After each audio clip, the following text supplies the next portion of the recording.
is it something that you look back on, or is it something that you're locked into? That's a good guess.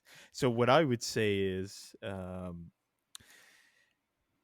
I would objectively say, and I think this is, I think no one, I don't think you can debate this, that, because we'll get into the more fun questions later. Like, everyone always says, like, oh, what TV did you like? What Yeah. music did you like? Whatever.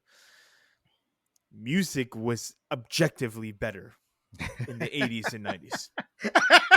Easily. I love when people do that. They're like, I don't have the It information, was. but No, 100% I have truthfully, the it was information. it. I've tried. I have the information. Uh, I've listened to it. I'm out in the world listening to all the music now. He's like, I've done it, man. I put it's in my shit. 10,000 hours. Yeah, But go ahead. Yeah, keep the new music now is shit. Let's just have it right. But like, would you say like, so like take your parents, right? So your grandparents are locked. They probably still would, if they're around, God willing, they're listening to music from the 50s, right? Whereas your parents might be listening to music in the 70s. Yeah. Your grandparents are like, I can't imagine listening to music in the 70s. Like that's hippie music. And then like your parents, like, I'm not listening. That's like old fashioned. So like, to us, they're all both old fashioned, but like to them, they're locked in. Like the music I like to listen to is the 50s, Frank Sinatra. Your parents, the music they like, crooners. yeah, what sounds good to them is like, I don't know, maybe the Beatles or Led Zeppelin. Yeah. Like, is that subjective? Like, or you know what I mean? Like, why is it that way? Every generation is locked. Like when you're 70, I don't think that's true. you might be though. listening I to like disagree. music from the 80s and the 90s and thinking this is the better music.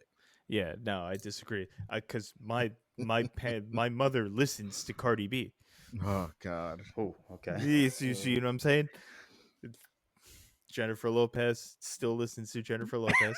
Doesn't just listen to like we're talking old school Yeah. salsa like Celia Cruz and Mark Anthony and all that. Yeah, definitely. Luis Miguel, my guy, that guy is sick. He's like a what's the he was born in Puerto Rico, but he identifies himself as Mexican. I just never realized. Like, it's Yeah. funny how working He with grew you, up in Mexico, but I never knew how Puerto Rican you were until like the last. Yeah. Well, once I got back, I was gonna say you've man. definitely like in the Bronx. You shed your well, preppiness and went yeah. full on.